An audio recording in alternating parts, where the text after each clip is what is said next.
दोस्तों, अक्सर हम जब भी किसी समस्या से गुजरते हैं तब हम परेशान हो जाते हैं और सोचते हैं कि हमारी समस्या ही सबसे बड़ी है तथा हम उससे सुलझाने की बजाय परेशानियों में ही उलझते चले जाते हैं। ऐसे वक्त हमें क्या करना चाहिए, यही सीख देने वाली आज की हमारी कहानी है, जिसका नाम है सबसे बड़ी समस्या।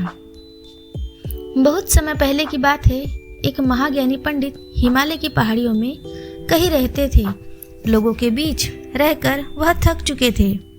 अब ईश्वर की भक्ति करते हुए एक सादा जीवन व्यतीत करना चाहते थे, लेकिन उनकी प्रसिद्धि इतनी थी कि लोग दुर्गम पहाड़ियों, सकरे रास्तों, नदी झरनों को पार करके भी उनसे मिलना चाहते थे।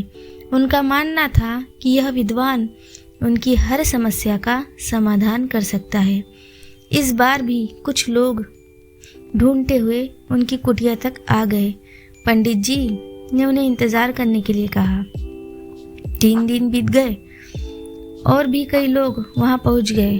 जब लोगों के लिए जगह कम पड़ने लगी तब पंडित जी बोले, आज मैं आप सभी के प्रश्न का उत्तर दूंगा, पर आपको एक वचन देना होगा कि यहाँ से जाने के बाद आप किसी और से इस स्थान के बारे में नहीं बताएंगे, ताकि आज के बाद मैं एकांत में रहकर अपनी साधना कर सकूं। चलिए अपनी अपनी समस्या बताइए। यह सुनते ही किसी ने अपनी समस्या बतानी शुरू की, लेकिन वहाँ अब भी कुछ शब्द ही पंडित जी बोल पाए थे कि बीच में ही किसी और ने अपनी बात कहनी शुरू कर दी। सभी जानते थे कि आज के बाद उन्हें कभी पंडित जी से बात करने का मौका नहीं मिलेगा, इसीलिए वे सब जल्दी जल्दी अपनी बात रखना चाहते थे।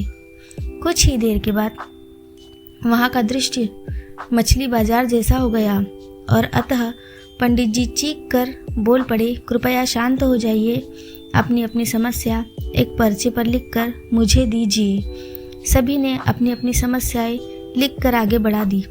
पंडित जी ने सारे पर्चे लिए और उन्हें एक टोकरी में डालकर मिला दिया और बोले, इस टोकरी को एक दूसरे के पास कीजिए। हर व्यक्ति एक पर्ची उठाएगा और उसे पढ़ेगा।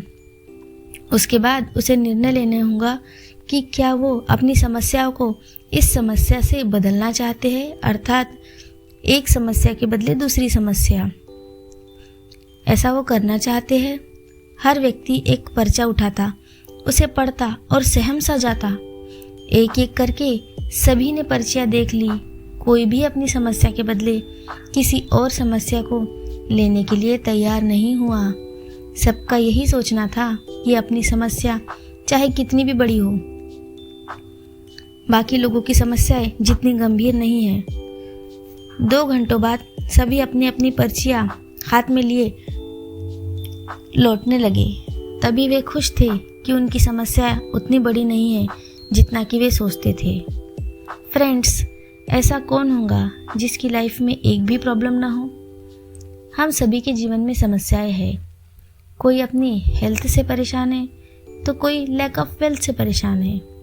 हमें इस बात को एक्सेप्ट करना चाहिए कि लाइफ है तो छोटी बड़ी समस्याएं आती ही रहेंगी। ऐसे में दुखी होकर उसी के बारे में सोचने से अच्छा है कि हम अपना ध्यान उनके निवारण में लगाएं, और अगर उसका कोई सॉल्यूशन ही ना हो तो अन्य प्रोडक्टिव चीज़ों पर फोकस करें। हमें लगता है कि सबसे बड़ी समस्या हमारी ही है, पर यकीन जानिए इस दुनिया में लोगों के पास इतनी बड़ी बड़ी प्रॉब्लम्स है कि हमारी तो उनके सामने कुछ भी नहीं। इसीलिए ईश्वर ने जो भी दिया है उसके लिए उसका थैंकफुल रहिए और एक खुशहाल जीवन जीने का प्रयास कीजिए। यदि इस कहानी से आपको कोई प्रेरणा मिली हो, यदि यह कहानी आपको अच्छी लगी हो और इसी तरह की कहानियाँ आप आगे भी सुनना चाहें तो हमारे चैनल को सब्सक्राइब करें। धन्यवाद।